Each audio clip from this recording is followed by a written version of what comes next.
Pag nakaganito na siya, okay na. Gumawa ako ng 2 pirasong bread para nga pang sausaw ko sa mamaya sa topping ng pandesal. Topping pandesal. Yan ko lang yan patusta. Yan. Tapos kikilinin ko dito.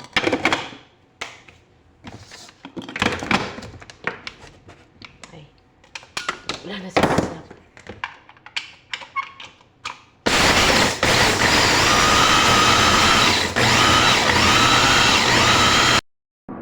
Ganyan na siya after 30 minutes na pinaalsa ko siya. O, di ba malaki na siya. Gamitan natin to.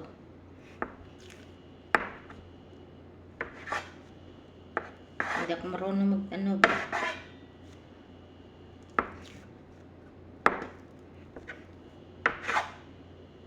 Hindi ako marunong maghati ba. Okay na yan, at least. Hati.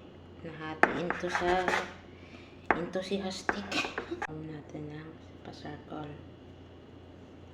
Yan.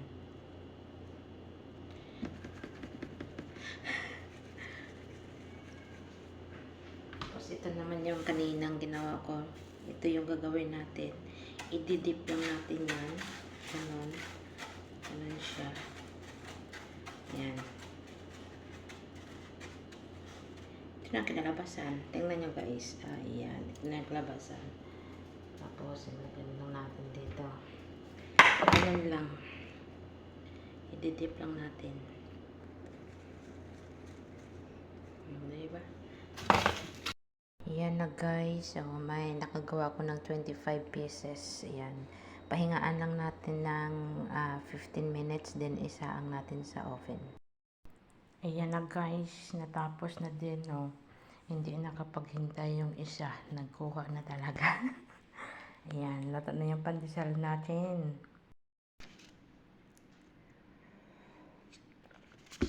May kape ako, may kape.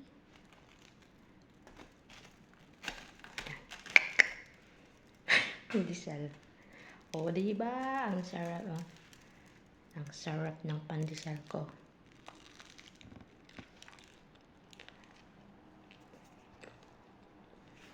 Para isang kape, sadya lang.